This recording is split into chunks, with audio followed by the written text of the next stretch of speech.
Metro ದರಗಳನ್ನ ನಿಗದಿಯಾಗುವ ಮಾನದಂಡ ಇದಲ್ಲ. ಮೆಟ್ರೋ ಒಂದು ಸಾರ್ವಜನಿಕ ಸೇವೆ, ಪ್ರಪಂಚದಾದ್ಯಂತ ಯಾವ ದೇಶದಲ್ಲೂ ಇದನ್ನ ಲಾಭ ಅಂತ ನೋಡೋದಿಲ್ಲ. ನಮ್ಮ ಮೆಟ್ರೋ ಈ ಪಾಟಿ ಲಾಭಕೋರ ಸಂಸ್ಥೆ ಆಗಿರ್ತಕ್ಕಂಥದ್ದು ಬೆಂಗಳೂರಿಗರಿಗೆ ಬಹಳ ದೊಡ್ಡ ಆಘಾತ ತಂದಿದೆ. ಬೆಂಗಳೂರಿನ ಜನಸಾಮಾನ್ಯರು ಇದನ್ನೆಲ್ಲ ಒಪ್ಪಿಟ್ರೆ ಬರೋ ದಿನಗಳಲ್ಲಿ ಎಲ್ಲ ದುಬಾರಿ ಮಾಡ್ಬಿಡ್ತಾರೆ. ಇದರ ಸಿಂಗಾಪುರ್ ಮಾಡ್ತೀವಿ ಸಿಂಗಾಪುರ್ ಎಲ್ಲಿ ಮಾಡಿದ್ರು? ರಸ್ತೆಯಲ್ಲಿ ಮಾಡಲಿಲ್ಲ, ನಮ್ಮ ಜೀವನದಲ್ಲಿ ಮಾಡಲಿಲ್ಲ. ಆದರೆ ಇವತ್ತು ಎಲ್ಲ ಬೆಲೆ ಏರಿಕೆಗಳಲ್ಲಿ ಸಿಂಗಾಪುರ್ ಮಾಡಲ್ ಮಾಡಿದೆ. ಸೊ ಆ ನಿಟ್ಟಿನಲ್ಲಿ ಬೆಂಗಳೂರು ಪ್ರಯಾಣಿಕರ ಏನು ನಮ್ಮ ಮೆಟ್ರೋ ಪ್ರಯಾಣಿಕರ ಸಂಘಟನೆ ಜನಸಾಮಾನ್ಯರನ್ನ ಇನ್ನಷ್ಟು ಮುಂದೆ ಬನ್ನಿ ವಿರೋಧಿಸಿ ಅಂತ ಕರೆ ಕೊಡುತ್ತೆ. ಸ್ನೇಹಿತರೆ, ನಿಮ್ಮ ಮಾಧ್ಯಮ ಮೂಲಕ ಒಂದು ವಿಚಾರವನ್ನು ಹೇಳಲಿಕ್ಕೆ ಇಷ್ಟಪಡ್ತೀನಿ. ಇವತ್ತು ಈ ಮೆಟ್ರೋ ದರ ಏನಕ್ಕೆ ಏನು ಮಾಡಿದ್ದಾರೆ, ಇದಕ್ಕೆ ಯಾವ ಪರ್ಯಾಯ ಪದನೂ ಇಲ್ಲ. ಇದಕ್ಕೆ ಒಂದೇ ಪದ ಇರೋದು, ಅದೇನು ಅಂದರೆ ಹಗಲು ದರೋಡೆ ಅಂತ. ಈಗ 45ರಿಂದ 100% ಜಾಸ್ತಿ ಮಾಡಿ ಜನಗಳ ಒತ್ತಾಯಕ್ಕೆ ಮಣಿದು ಈ 100%ನ್ನು ಒಂದು ಸ್ವಲ್ಪ ಕಡಿಮೆ ಮಾಡಿ ಜನಗಳ ಆಕ್ರೋಶವನ್ನು ತಣ್ಣಗೆ ಮಾಡಿಸ್ತಕ್ಕಂಥ ಒಂದು ಪ್ರಯತ್ನ ಮಾಡ್ತಾ ಇದ್ದಾರೆ. ಈಗ ಸತ್ಯ ಏನು ಅಂತ ಹೇಳಿದ್ರೆ, ಈ ಮಟ್ಟಿನ ಬೆಲೆ ಏರಿಕೆ ಯಾವ ದೇಶದಲ್ಲೂ ಯಾವ ರಾಜ್ಯದಲ್ಲೂ ಕೂಡ ಈ ಮಟ್ಟಕ್ಕೆ ಬೆಲೆ ಏರಿಕೆ ಯಾವತ್ತೂ ಆಗಿಲ್ಲ. ಇದರಿಂದ ಏನಾಗಿದೆ, ಸಾಮಾನ್ಯ ಜನರಿಗೆ ಬಹಳಷ್ಟು ತೊಂದರೆ ಆಗಿದೆ. ನಾವು ಕ್ಯಾಲ್ಕುಲೇಟ್ ಮಾಡಿದ್ದೀವಿ, ಸುಮಾರು 3,000ರಿಂದ ತಿಂಗಳಿಗೆ 4,500 ರೂಪಾಯಿವರೆಗೂ ಕೂಡ ಎಕ್ಸ್ಟ್ರಾ ಖರ್ಚು ಬರೋ ಥರ ಆಗಿದೆ ಈ ಬೆಲೆ ಏರಿಕೆಯಿಂದಾಗಿ. ಹಾಗಾಗಿ ಇದನ್ನು ನಾವು ಅಪೋಸ್ ಮಾಡ್ತಾ ಇದ್ದೀವಿ. ಸರ್ಕಾರದವರು ಈ ಬೆಲೆ ಏರಿಕೆ ಏನಾಗಿದೆ ಇದನ್ನು ವಾಪಸ್ ತಗೋಬೇಕು. ಈ BJPಯವರಾಗಲಿ ಕಾಂಗ್ರೆಸ್ ಆಗಲಿ ಅವ್ರ ಮೇಲೆ ಇವ್ರಿಗೂ ಬೇಕು ಕೂರಿಸೋದು, ಇವ್ರ ಮೇಲೆ ಅವ್ರಿಗೂ ಬೇಕು ಕೂರಿಸೋದು ಮೊದಲು ನಿಲ್ಲಿಸಬೇಕು. ಈ ಪ್ರೈಸ್ ರೈಸ್ ಏನಾಗಿದೆ ಇದನ್ನು ವಾಪಸ್ ತಗೋಬೇಕು. ಜನಗಳನ್ನ ಚರ್ಚೆಗೆ ಕರಿಬೇಕು. ಜನಗಳಿಂದ ಈ ಏನು ಲಾಸ್ ಆಗಿದೆ ಅಂತ ಕತೆ ಬಿಡ್ತಾ ಇದ್ದಾರೆ ಇವರು, ಅದಕ್ಕೆ ಏನು ಪರಿಹಾರ ಅಂತ ಸಾಮಾನ್ಯ ಜನರು ಇವರಿಗೆ ಪಾಠ ಹೇಳ್ಕೊಡೋಕೆ ರೆಡಿ ಇದ್ದಾರೆ. ಹಾಗಾಗಿ ಜನಗಳನ್ನ ಕರಿಬೇಕು, ಒಂದು ವೈಟ್ ಪೇಪರ್ ಹೊರಡಿಸ್ಬೇಕು. ಇದು ನಿಜವಾದ ಪ್ರಜಾತಾಂತ್ರಿಕ ನಿಯಮ. ಇದನ್ನು ಇವರೆಲ್ಲ ಮರ್ತು ಬಿಟ್ಟಿದ್ದಾರೆ. ಇವರು ಬೆಲೆ ಏರಿಕೆ ಮಾಡ್ತಾರಂತೆ, ನಾವು ಅದನ್ನು ಕೊಡಬೇಕಂತ. ಇದನ್ನು ನಾವು ಒಪ್ಪಲ್ಲ. ಹಾಗಾಗಿ ನಾವು ಜನಗಳು ಕರೆ ಕೊಡ್ತಾ ಇದ್ದೀವಿ, ಸಂಘಟಿತರಾಗಿ ನಿಮ್ಮ ಅಸೋಸಿಯೇಷನ್ಗಳನ್ನ ಕಟ್ಕೊಳ್ಳಿ, ಈ ಬೆಲೆ ಏರಿಕೆಯನ್ನು ವಿರೋಧಿಸಿ ಅಂತೇಳಿ ನಾವು ತಮ್ಮ ಮೂಲಕ ಕರೆ ಕೊಡ್ತಾ ಇದ್ದೀವಿ. ಬೆಂಗಳೂರು ಮೆಟ್ರೋ ಕಮ್ಯೂಟರ್ಸ್ ಅಸೋಸಿಯೇಷನ್ನಿಂದ ಒಂದು ಮೆಟ್ರೋ ಫೇರ್ ಹೈಕ್ ಏನಾಯಿತು ಫೆಬ್ರವರಿ 9ನೇ ತಾರೀಕು, ಅದರ ವಿರುದ್ಧ ಒಂದು ನಾಗರಿಕರ ಆಕ್ರೋಶನ ವ್ಯಕ್ತಪಡಿಸೋಕ್ಕೆ ಇವತ್ತೊಂದು ಕಾರ್ಯಕ್ರಮ ಇಲ್ಲಿ ಫ್ರೀಡಮ್ ಪಾರ್ಕ್ನಲ್ಲಿ ನಡೀತಾ ಇದೆ. ಭಾಳ ಮುಖ್ಯವಾದ ಪ್ರಶ್ನೆ ಏನು ಅಂತಂದರೆ, ಒಂದು ಸಾರ್ವಜನಿಕ ಸಾರಿಗೆ ವ್ಯವಸ್ಥೆ ಆಗಿರ್ತಕ್ಕಂಥ ಕೇಂದ್ರ ಸರ್ಕಾರ ಮತ್ತು ರಾಜ್ಯ ಸರ್ಕಾರಗಳ ಜಂಟಿ ಜಾಯಿಂಟ್ ವೆಂಚರ್ ಆಗಿ ಇರತಕ್ಕಂಥ ನಮ್ಮ ಮೆಟ್ರೋ ಈ ಪಾಟಿ ಲಾಭಕೋರ ಸಂಸ್ಥೆ ಆಗಿರ್ತಕ್ಕಂಥದ್ದು ಬೆಂಗಳೂರಿಗರಿಗೆ ಭಾಳ ದೊಡ್ಡ ಆಘಾತ ತಂದಿದೆ. ಇಲ್ಲಿ ಕನಿಷ್ಠವಾದ ಜನಗಳ ಬಗ್ಗೆ ಕಾಳಜಿ ಕಾಣಿಸ್ತಾ ಇಲ್ಲ. ಆ ಕಾಳಜಿ ರಹಿತವಾಗಿ ಜನಗಳ ಕಷ್ಟನ ವ್ಯಕ್ತಪಡಿಸಿದಾಗಲೂ ಕೂಡ ಅದಕ್ಕೆ ಯಾವುದೇ ರೀತಿಯಾದ ರಿಯಾಕ್ಷನ್ ಇಲ್ದಲೇ ತಾವು ಮಾಡಿದ್ದೇ ಸರಿ ಅಂತ ಅಂದ್ಬಿಟ್ಟು ನಮ್ಮ ಮೆಟ್ರೋ ಅಧಿಕಾರಿಗಳು, ಅದರ MD ಅವರು ತೊಗೊಂಡಿರ್ತಕ್ಕಂಥ ನಿಲುವು ಖಂಡನಾರ್ಹ. ಯಾಕೆಂದರೆ 45% ಮಾತ್ರ ನಾವು ಹೈಕ್ ಮಾಡ್ತೀವಿ ಒಟ್ಟು ಓವರಾಲ್ ಆಗಿರ್ತಕ್ಕಂಥದ್ದು ಅಂತ ಹೇಳಿರ್ತಕ್ಕಂಥ ಮಾತು ಸುಳ್ಳಾಗಿದೆ. ಇವಾಗ ಆ್ಯಕ್ಚುಲಿ ಹಲವಾರು ಕಡೆಗಳಲ್ಲಿ 80ರಿಂದ 100% ಜಾಸ್ತಿ ಆಗಿತ್ತು. ಯಾವಾಗ ಜನಗಳ ಆಕ್ರೋಶ ಬಂತು ಅದ್ರ ಮೇಲೆ, ಆವಾಗ ಕೆಲವು ಕಡೆ ಕಡಿಮೆ ಮಾಡಿದ್ದೀವಿ ಅಂತ ಹೇಳ್ತಾ ಇದ್ದಾರೆ. ಅದರಲ್ಲೂ ಅವ್ರು ಹೇಳೋದೇನೆಂದರೆ 4,000 ಚಿಲ್ಲರೆ 4,600 ಚಿಲ್ಲರೆ ರೇಟ್ ಮ್ಯಾಟ್ರಿಕ್ಸ್ ಫೇರ್ ಮ್ಯಾಟ್ರಿಕ್ಸ್ ಏನಿದೆ ಅದರಲ್ಲಿ 600 ಫೇರ್ ಮ್ಯಾಟ್ರಿಕ್ಸ್ ಮಾತ್ರ ಬದಲಾಗುತ್ತೆ ಅಂತ ಹೇಳ್ತಾ ಇದ್ದಾರೆ. ಸೊ ಹಾಗಾಗಿ ಸ್ನೇಹಿತರೆ, ಇದು ಭಾಳ ದೊಡ್ಡ ಆಘಾತವಾಗಿರ್ತಕ್ಕಂಥದ್ದು. ಆ್ಯಂಡ್ ಒಂದು ಖಾಸಗಿ ಸಂಸ್ಥೆ, ಲಾಭಕೋರ ಸಂಸ್ಥೆ ನಡೆಸೋ ರೀತಿಯಲ್ಲಿ ನಮ್ಮ ಮೆಟ್ರೋ ನಡೆಸ್ತಾ ಇದ್ದಾರೆ. ಇದಕ್ಕೆ ಹಣ ಹೂಡಿರ್ತಕ್ಕಂಥದ್ದು ಕೂಡ ಸಾರ್ವಜನಿಕರ ತೆರಿಗೆ ಹಣದಿಂದ ಹೂಡಿರ್ತಕ್ಕಂಥದ್ದು. ಸೊ ಹಾಗಾಗಿ ಇದ್ರ ಬಗ್ಗೆ ವ್ಯಾಪಕವಾದ ಆಕ್ರೋಶ ವ್ಯಕ್ತವಾಗಿದೆ. 1994ರಿಂದ ಸೆಸ್ಗಳ ಮೂಲಕ, ವಿವಿಧ ರೀತಿಯ ಸೆಸ್ಗಳ ಮೂಲಕ ಹಣ ಸಂಗ್ರಹಣೆ ಮಾಡಿದ್ದಾರೆ. ಹಾಗಾಗಿ ಇವರು ಇವತ್ತು ನಾವು ಸಾಲದ ರೀಪೇಮೆಂಟ್ ಮಾಡಬೇಕು, ಅದಕ್ಕೆ ನಾವು ದರ ಏರಿಕೆ ಮಾಡ್ತಾ ಇದ್ದೀವಿ ಅಂತ ಹೇಳಿದ್ರೆ, ನಾವು ಕೇಳೋದು 1994ರಿಂದ ಎಷ್ಟು ಹಣ ಸಂಗ್ರಹಣೆ ಮಾಡಿದ್ದಾರೆ ಜನಗಳಿಂದ, ಅದ್ರ ಬಗ್ಗೆನೂ ಒಂದು ಶ್ವೇತಪತ್ರ ಹೊರಡಿಸಿ ಎಷ್ಟು ಹಣ ಸಂಗ್ರಹಣೆ ಆಗಿದೆ ಅಂತ ಜನಗಳ ಮುಂದೆ ಹೇಳಿ. ಅದರ ನಂತರ ಕಳೆದ 2 ವರ್ಷಗಳಲ್ಲಿ ಇದೇ ಮೆಟ್ರೋ ಲಾಭ ಮಾಡಿದೆ. 2022-23ರಲ್ಲಿ 129 ಕೋಟಿ ಮಾಡಿದೆ. ಹಾಗೆ 2020-21ರಲ್ಲಿ ಇದು 108 ಕೋಟಿ ಲಾಭ ಮಾಡಿದೆ. ಹಂಗಿರುವಾಗಲೂ ಕೂಡ ಯಾಕೆ ದರ ಏರಿಕೆ ಮಾಡ್ತಾ ಇದೆ ಅನ್ನೋದು ಪ್ರಶ್ನೆ, ಅದು ಉತ್ತರ ಸಿಗದೇ ಇರತಕ್ಕಂಥ ಪ್ರಶ್ನೆ ಆಗಿದೆ. ಹಾಗಾಗಿ ಇದ್ರ ವಿರುದ್ಧ ಜನಾಕ್ರೋಶ ವ್ಯಕ್ತವಾಗ್ತಾ ಇದೆ ಸ್ನೇಹಿತರೆ. ಇವತ್ತು ಯೂಶಲಿ ನೋಡ್ತಾ ಇದ್ದಾರೆ ಮೆಟ್ರೋ ಫೇರ್ ಎಷ್ಟು ಹೈಕ್ ಆಗಿದೆ, 1 to ಡಬಲ್ ಅಂತ ಹೇಳೋಕ್ಕಿಲ್ಲ, 100% ಜಾಸ್ತಿ ಆಗಿದೆ. ಯೂಶಲಿ ಟೀಚರ್ಸ್ಗಳಿಗೆ ಹೇಳಬೇಕು ಅಂತಾರೆ, ಆಕ್ಸಿಡೆಂಟಲ್ ಝೋನ್ಸ್ಗಳಿರುತ್ತೆ. ಸೊ ಅಲ್ಲಿ ಆಕ್ಸಿಡೆಂಟ್ ಆಗಿರುವಂಥ ಪೇಷಂಟ್ಸ್ಗಳು, ಹಾರ್ಟ್ ಪೇಷಂಟ್ಸ್ಗಳು ವರ್ಕ್ ಮಾಡ್ತಾ ಇರ್ತಾರೆ, ಅವ್ರಿಗೆ ಮೆಟ್ರೋ ತುಂಬ ಹೆಲ್ಪ್ ಆಗುತ್ತೆ. ಸೊ ಈ ಥರ ಹೆಲ್ಪ್ ಆಗಿರೋ ಟೈಮಲ್ಲಿ ಹೈಲಿ ಫೇರ್ನ ಇದಕ್ಕಿದ್ದಂಗೆ ಜಾಸ್ತಿ ಮಾಡಿದ್ರೆ ಅವ್ರಿಗೆ ಎಷ್ಟು ಎಫರ್ಟ್ ಆಗುತ್ತೆ. ಹೇಳ್ದಂಗೆ ಸ್ಯಾಲ್ರೀಸ್ ಆಲ್ಮೋಸ್ಟ್ ಕಡಿಮೆ ಇರುತ್ತೆ, ಅದು ಕೂಡ ಅಫೋರ್ಡಬಲ್ ಇರೋದಿಲ್ಲ. ಇಟ್ಸ್ ಎ ವೆರಿ ಏನು ಹೇಳ್ತಾರೆ ಅಂದರೆ ಒಪ್ಕೊಳ್ಳೋಕ್ಕಾಗಲ್ಲ. ಎಕ್ಸ್ಪ್ಲಾಯ್ಟೇಷನ್ಸ್ ಅನ್ನೋದು ಯಾವ್ಯಾವ ಥರದಿಂದ ಮಾಡಬೇಕು ಅಂತ ಅನ್ನೋದು ಈ ರಾಜ್ಯ ಸರ್ಕಾರನೂ ಆಗಿರ್ಬೋದು, ಕೇಂದ್ರ ಸರ್ಕಾರನೂ ಆಗಿರ್ಬೋದು, ಎರಡೂ ಕೂಡ ಜನಗಳ ಮೇಲೆ ಹೆರ್ತಿರುವಂಥ ಎಕ್ಸ್ಪ್ಲಾಯ್ಟೇಷನ್, ಶೋಷಣೆ ಅನ್ನೋದು. ನಾವು ಆಗ ನೋಡ್ತಾ ಇದ್ವಿ ಹೇಗೆ ಬ್ರಿಟಿಷರು ಶೋಷಣೆ ಮಾಡ್ತಾ ಇದ್ರು ಅಂತ. ಅವಾಗ ಕೇಳೋಕ್ಕಾಗ್ತಾ ಇಲ್ಲ. ಇವಾಗ ಅಟ್ಲೀಸ್ಟು ಜನಗಳು ಮಾತಾಡೋಕ್ಕೆ ಒಂದು ವೇದಿಕೆ ಅಂತ ಇದೆ. ಸೊ ಜನ ಎಲ್ಲ ಒಟ್ಟಾಗಿ ಸೇರಬೇಕು, ಹೋರಾಟ ಮಾಡಬೇಕು. ಇವತ್ತು ನಾವು ಹೋರಾಟ ಮಾಡಲಿಲ್ಲ ಅಂತ ನಮ್ಗೆ ಯಾವುದೇ ರೈಟ್ಸ್ ಕೂಡ ಸಿಗೋದಿಲ್ಲ. ಸೊ ಹೀಗೆ ನೋಡಿ, ಪೆಟ್ರೋಲ್ ಬೆಲೆ ಜಾಸ್ತಿ ಆಗಿದೆ, ನೀರಿನ ಬೆಲೆ ಜಾಸ್ತಿ ಮಾಡ್ತಾ ಇದೆ. 15 ದಿವಸ ಆದಮೇಲೆ ನೀರಿನ ಬೆಲೆ ಜಾಸ್ತಿ ಆಗ್ತಾ ಇದೆ.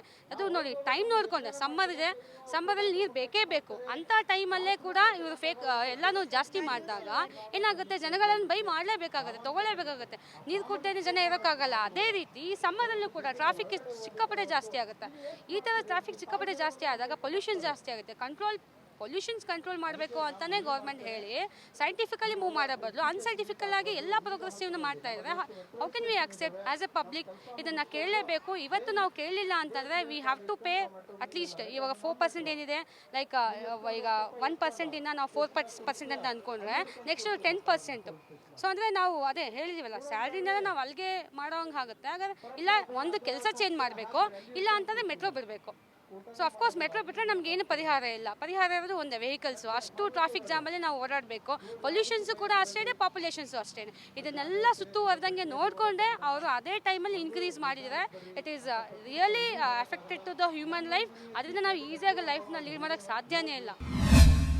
ಸರ್, ಫಸ್ಟ್ ಆಫ್ ಆಲು ಏನಿವತ್ತು ಮೆಟ್ರೋ ಪ್ರೈಸು ಡಬಲ್ ಮಾಡಿದ್ದಾರೆ, 100% ಜಾಸ್ತಿ ಮಾಡಿದ್ದಾರೆ. ಇದು ಅತ್ಯಂತ ಜನವಿರೋಧಿ. ಸೊ ಎಲ್ರಿಗೂ ಕೂಡ ಇದು ಹೊರೆ ಆಗಿದೆ ಇವತ್ತು. ಸೊ ಏನು ಹಗಲು ದರೋಡೆ ಮಾಡೋಕ್ಕೆ ಕೊಟ್ಟಿದ್ದಾರಾ ಅಂತ. ಒಂದು ಕಡೆ ಬೆಲೆ ಏರಿಕೆ, ನಿರುದ್ಯೋಗ ಸಮಸ್ಯೆ, ಇದರಿಂದೆಲ್ಲ ಜನ ತತ್ತರಿಸಿ ಹೋಗಿದ್ದಾರೆ. ಮತ್ತೊಂದು ಕಡೆ ಇಲ್ಲಿ ಬೆಂಗಳೂರಲ್ಲಿ ಮೆಟ್ರೋ ಪ್ರೈಸನ್ನು ಜಾಸ್ತಿ ಮಾಡಿರೋದು. ಇದು ಪ್ರತಿಯೊಬ್ಬ ಮನುಷ್ಯನಿಗೂ ಕೂಡ ಯಾರು ಮೆಟ್ರೋ ಯೂಸ್ ಮಾಡ್ತಾರೆ ಅದು ದುಪ್ಪಟ್ಟಾಗಿ ಇವತ್ತು 2,000 ಎತ್ತಿಡೋ ಕಡೆ 4,000 ಎತ್ತಿಡೋ ಥರ ಆಗಿದೆ. ಇದು ನಾವು ಯಾವುದೇ ಕಾರಣಕ್ಕೂ ಒಪ್ಪಲ್ಲ. ಸಿಟಿಸನ್ಸ್ ಅದೇ ನಿಟ್ಟಿನಲ್ಲಿ ಇವತ್ತು ಸೇವ್ ಬೆಂಗಳೂರು ಕಮಿಟಿಯಿಂದ ಸಿಟಿಸನ್ಸ್ ಪ್ರೊಟೆಸ್ಟ್ನ ಇಲ್ಲಿ ಹಮ್ಮಿಕೊಂಡಿದ್ದೀವಿ. ನಾವೆಲ್ಲರೂ ಕೂಡ ಒಕ್ಕೊರಲಿಂದ ಕೇಳ್ತಾ ಇರೋದು ವಾಪಸ್ ತಗೊಳ್ಳಿ ಈ ನೀತಿನ ಅಂತ ಹೇಳಿ. ಇವತ್ತು ಬೆಂಗಳೂರು ಉಳಿಸಿ ಸಮಿತಿ ಹಾಗೆಯೇ ಈ ಬೆಂಗಳೂರು ಮೆಟ್ರೋ ಪ್ರಯಾಣಿಕರ ಒಂದು ಸಂಘ ಏನಿದೆ, ಇದರ ಜಂಟಿಯಾಗಿ ಇಲ್ಲಿ ನಾವಿವತ್ತು ಪ್ರತಿಭಟನೆ ಮಾಡ್ತಾ ಇದ್ದೀವಿ. ಏನು ಮೆಟ್ರೋ ದರಗಳನ್ನು ಡಬಲ್ ಆಗಿದೆ, ಈ ಏರಿಕೆ ಅಂತೂ ನಾವು ಅತ್ಯಂತ ಉಗ್ರವಾಗಿ ಖಂಡಿಸ್ತೀವಿ. ಯಾಕಂದರೆ ಇದು ಬರೀ ಅವೈಜ್ಞಾನಿಕ, ಜನವಿರೋಧಿ ಅಷ್ಟೇ ಅಲ್ಲ, ಹೈಲಿ ಇದು ಶೋಷಣಕಾರಿಯಾಗಿದೆ. ಇದು ಯಾಕೆ ಅಂತ ಹೇಳಿದ್ರೆ ಈ ಮೆಟ್ರೋ ದರನ ನಿರ್ಧಾರ ಮಾಡ್ತಕ್ಕಂಥ ಬೇಸಿಸ್ಸೇ ಭಾಳ ದೊಡ್ಡ ತಪ್ಪಿದೆ.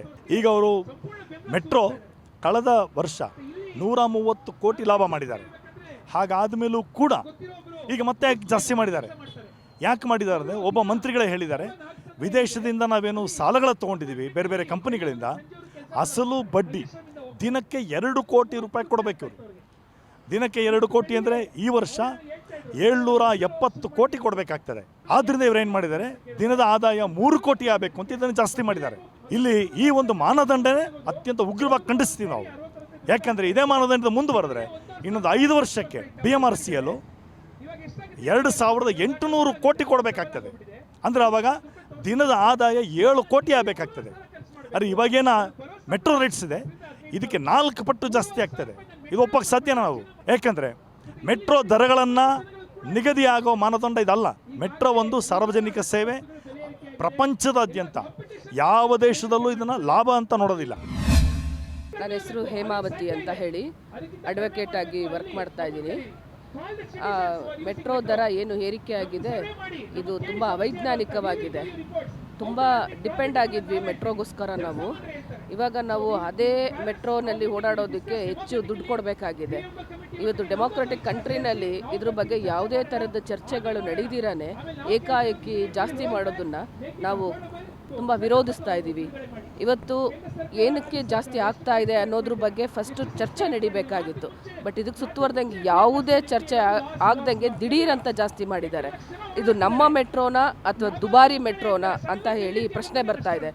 ಇದು ಮೆಟ್ರೋ ಬಂದಿದ್ದೇನೆ ಬೆಂಗಳೂರಿನ ಟ್ರಾಫಿಕ್ನ ಕಡಿಮೆ ಮಾಡಬೇಕು ಅಂತ ಹೇಳಿಬಿಟ್ಟು. ಆದರೆ ಇವತ್ತು ಜಾಸ್ತಿ ಆಗಿರೋದ್ರಿಂದ ಮತ್ತೆ ಜನ ಏನು ಮಾಡ್ತಾರೆ, ಓನ್ ವೆಹಿಕಲ್ನ ಯೂಸ್ ಮಾಡೋದಕ್ಕೆ ಜಾಸ್ತಿ ಮಾಡ್ತಾರೆ. ಇದರಿಂದ ಪೆಟ್ರೋಲು ಟ್ರಾಫಿಕ್ ಜಾಸ್ತಿ ಆಗುತ್ತೆ. ಇದರಿಂದಾಗಿ ಮೆಟ್ರೋ ದರ ಏರಿಕೆ ತುಂಬ ಅನ್ಸೈಂಟಿಫಿಕ್ ಆಗಿದೆ. ಪಬ್ಲಿಕ್ಕಿನ ಒಪಿನಿಯನ್ ಇಲ್ದಂಗೆ ಜಾಸ್ತಿ ಮಾಡಿರೋದನ್ನ ವಿರೋಧಿಸ್ತೀವಿ. ಆದಷ್ಟು ಬೇಗ ಈ ಕೂಡಲೇ ಮೆಟ್ರೋ ದರನ ಕಡಿಮೆ ಮಾಡಬೇಕು. ಲಾಸ್ಟ್ ಏನು ಪ್ರೈಸ್ ಇತ್ತೋ ಅದಕ್ಕಿಂತ ಕಡಿಮೆ ಮಾಡಿದ್ರೆ ಇನ್ನೂ ಒಳ್ಳೆಯದು. ಇಲ್ಲಾಂದರೆ ಇದೇನು ಡಬಲ್ ಆಗಿದೆ, ಇವತ್ತು ಸಣ್ಣ ಪ್ರಮಾಣದಲ್ಲಿ ಇಲ್ಲಿ ನಾವು ಸೇರಿದ್ದೇವೆ, ಇವರು ಕಡಿಮೆ ಮಾಡಲಿಲ್ಲ ಅಂದರೆ ಇನ್ನು ಹೆಚ್ಚಿನ ಹೋರಾಟನ ನಾವು ಮಾಡಬೇಕಾಗತ್ತೆ. ಹಲವಾರು ಕಡೆ ನಾನು ಮೆಟ್ರೋ ಯೂಸ್ ಮಾಡ್ತಾ ಇದ್ದೀನಿ. ಈ ಮೂವ್ ಮಾಡಿದಾರಲ್ವಾ, ಫೇರ್ ಹೈಕ್ ಮಾಡೋದು ತುಂಬ ಕೆಟ್ಟದಾಗಿದೆ. ತುಂಬ ಜನಕ್ಕೆ ಇದು ಎಫೆಕ್ಟ್ ಆಗಿದೆ. ಇನ್ಫ್ಯಾಕ್ಟ್ ಮೆಟ್ರೋ ಕಮ್ಯೂಟರ್ಸದು ಬಿದ್ದೋಗಿದೆ. ನಾವು ಮೆಟ್ರೋ ತೊಗೊಳೋದು ಯಾಕೆ ಅಂತಂದರೆ ಬೆಂಗಳೂರಿಗೆ ಇರುವಂಥ ಟ್ರಾಫಿಕ್ನ ನಾವು ಕಡಿಮೆ ಆಗುತ್ತೆ ಅಂತ ನಾವು ಮೆಟ್ರೋ ತೊಗೊಳೋದು. ನಾವೆಲ್ಲ ಹೋಗ್ತಾ ಇರೋದು ಇಲ್ಲಿ ಮೆಜೆಸ್ಟಿಕ್ಕಿಂದ Whitefield. First of all ಆ ರೂಟಲ್ಲಿ ನಿಮಗೆ ಎಷ್ಟೊಂದು ಟ್ರಾಫಿಕ್, ಎಷ್ಟೊಂದು ಇದು ಜನ ಬರ್ತಾರೆ. It is almost equal like Mumbai local trains. Trains ಇಲ್ಲ, ಅದರಲ್ಲೂ ಈ ಥರ ನೀವು ರೇಟ್ ಹೈಕ್ ಮಾಡಿದ್ರೆ ಹೆಂಗೆ ಹೋಗ್ತೀರಾ? ಇವತ್ತು ನಾವು ಬೆಂಗಳೂರು ಮೆಟ್ರೋ ಪ್ರಯಾಣಿಕರ ಸಂಘಟನೆಯಿಂದ ಬೆಂಗಳೂರಿನ ಫ್ರೀಡಮ್ ಪಾರ್ಕ್ನಲ್ಲಿ ಒಂದು ಹೋರಾಟ ಇಟ್ಕೊಂಡಿದ್ದೀವಿ. ಇದೊಂದು ಸಾಂಕೇತಿಕ ಹೋರಾಟ ಅಷ್ಟೇ. ಬರೋ ದಿನಗಳಲ್ಲಿ ಮತ್ತೆ ಮೆಟ್ರೋ ದರಗಳು ವಾಪಸ್ ಹೆಂಗಿತ್ತು ಯಥಾಸ್ಥಿತಿಗೆ ಬರಬೇಕು. ಬಂದ ಮೇಲೆ ಮತ್ತೊಮ್ಮೆ BMRCL ಅವರು, ನಮ್ಮ ಕಮ್ಯೂಟರ್ಸ್ ಅಸೋಸಿಯೇಷನ್ ಇದೆ, ನಾಗರಿಕರನ್ನ ಕನ್ಸಲ್ಟ್ ಮಾಡಿ ಎಷ್ಟು ಲಾಭ ನಷ್ಟ ಇದೆ ಅಂತ ಒಂದು ಶ್ವೇತಪತ್ರ ಹೊಡಿಸಿ ಅದ್ರ ಬೇಸಿಸ್ ಮೇಲೆ ಇನ್ನೂ ಕಡಿಮೆ ಮಾಡ್ಬೋದು ಅಂತ ನಮ್ಮ ಅಭಿಪ್ರಾಯ. ಬಟ್ ಈ ಕೂಡಲೇ BMRCL ರೋಲ್ ಬ್ಯಾಕ್ ಮಾಡಬೇಕು. ಯಾಕೆ ಅಂತ ಕೇಳಿದ್ರೆ, ಈಗಾಗಲೇ ನಾವು ಇವತ್ತು ಪ್ರತಿನಿತ್ಯ ಹೋಗ್ತಾ ಇದ್ದೀವಿ ಮೆಟ್ರೋ ಎದುರುಗಡೆ ಹೋಗ್ತಾ ಇದ್ದೀವಿ, ಅಲ್ಲಿ ರೆಸ್ಪಾನ್ಸ್ ತೊಗೊಳ್ತಾ ಇದ್ದೀವಿ. ಕೂಲಿ ಕಾರ್ಮಿಕರು ಕೂಡ ಕಷ್ಟ ಹೇಳ್ತಾ ಇದ್ದಾರೆ. ಇವತ್ತು 10,000 ರೂಪಾಯಿ ಸಂಬಳ ಬರುತ್ತೆ, ಅವ್ರು 1,500 ಖರ್ಚು ಮಾಡ್ತಾಯಿದ್ರು ಮೆಟ್ರೋಗೆ, ಇವಾಗ 3,000 ಖರ್ಚು ಮಾಡಬೇಕಾಗತ್ತೆ. ಹಂಗಾದ್ರೆ metro is taking almost their 30% of their income. So ಇವತ್ತು ನಮ್ಮ ತೆರಿಗೆ ದುಡ್ಡಿಂದ ಕಟ್ಬಿಟ್ಟು ಒಂದು ಭಿಕ್ಷುಕ್ಕೆ ಒಂದು ಬಿಸ್ಕೆಟ್ ಪ್ಯಾಕೆಟ್ ತೊಗೊಂಡು ಸರ್ಕಾರಕ್ಕೆ ತೆರಿಗೆ ಹೋಗಿದೆ, ಸೆಸ್ ಹೋಗಿದೆ, ಪೆಟ್ರೋಲಲ್ಲಿ ಸೆಸ್ ಹೋಗಿದೆ, ಬಿಲ್ಡಿಂಗಲ್ಲಿ ಸೆಸ್ ಹೋಗಿದೆ, ಎಲ್ಲದರಲ್ಲೂ ಸೆಸ್ ಕಲೆಕ್ಟ್ ಮಾಡಿ, ಟ್ಯಾಕ್ಸ್ ಕಲೆಕ್ಟ್ ಮಾಡಿ ಮತ್ತೊಮ್ಮೆ ನೀವು ಜನಗಳ ಮೇಲೆ ಈ ರೀತಿ ಬೆಲೆ ಏರಿಕೆಯನ್ನು ಭಾರ ಹಾಕ್ತಿರಂದರೆ ಇದು ನಿಜವಾಗ್ಲೂ ಧಿಕ್ಕರಿಸಬೇಕಾಗಿರೋದು, ಪ್ರತಿಭಟಿಸಬೇಕಾಗಿರೋದು. ಆ ನಿಟ್ಟಿನಲ್ಲಿ ಸ್ನೇಹಿತರೆ, ಬರೋ ದಿನಗಳಲ್ಲಿ ಈ ಹೋರಾಟನ ಇನ್ನೂ ಅಲ್ಟಿಮೇಟಾಗಿ ತೊಗೊಂಡೋಗ್ತೀವಿ, ದೊಡ್ಡದಾಗಿ ತೊಗೊಂಡೋಗ್ತೀವಿ. ಕೂಡಲೇ ಮೆಟ್ರೋ ಈ ಪ್ರಯಾಣ ದರನ ಇಳಿಸಬೇಕು. ಪಬ್ಲಿಕ್ ಟ್ರಾನ್ಸ್ಪೋರ್ಟ್ ಅನ್ನೋ ಹೆಸರೇನಿದೆ, ಪಬ್ಲಿಕ್ ಟ್ರಾನ್ಸ್ಪೋರ್ಟಾಗಿ ಉಳಿಬೇಕಂದ್ರೆ it should be very much affordable. ಸರ್ಕಾರ ಕೂಡಲೇ ಬೆಂಗಳೂರಿನಲ್ಲಿ ರಿಂಗ್ ರೈಲ್ವೆ ವ್ಯವಸ್ಥೆ ಮಾಡಬೇಕು. ಮೆಟ್ರೋ ಕನ್ಸ್ಟ್ರಕ್ಷನ್ನ ಇವತ್ತು ಕಡಿಮೆ ದುಡ್ಡಲ್ಲಿ ಮಾಡಬೇಕು, ಆದಷ್ಟು ಬೇಗ ಮಾಡಬೇಕು. ಇವತ್ತು ತುಂಬ ಜನ ಮೆಟ್ರೋ ಒಳಗಡೆ ಇರುವಂಥ ಇವರು ಸಂಘಟನೆ ಏನು ಹೇಳ್ತಿದೆ, ಮೆಟ್ರೋ ಕಾರ್ಮಿಕರು ಏನು ಹೇಳ್ತಾ ಇದ್ದಾರೆ, ಅಲ್ಲಿರೋ MDಗಳು, ಅಲ್ಲಿರೋ ಬೇರೆ ಬೇರೆ ಸೀನಿಯರ್ಸ್ ಯಾರಿದ್ದಾರೆ, ಅವ್ರಿಗೆ ಲಕ್ಷಾಂತರ ರೂಪಾಯಿ ಸಂಬಳ ಇದೆ, ಅದನ್ನೆಲ್ಲ ಕಟ್ ಮಾಡಿ ಅಲ್ಲೂ ದುಡ್ಡು ಉಳಿಸ್ಬೋದು ಅಂತ ಹೇಳ್ತಾ ಇದ್ದಾರೆ.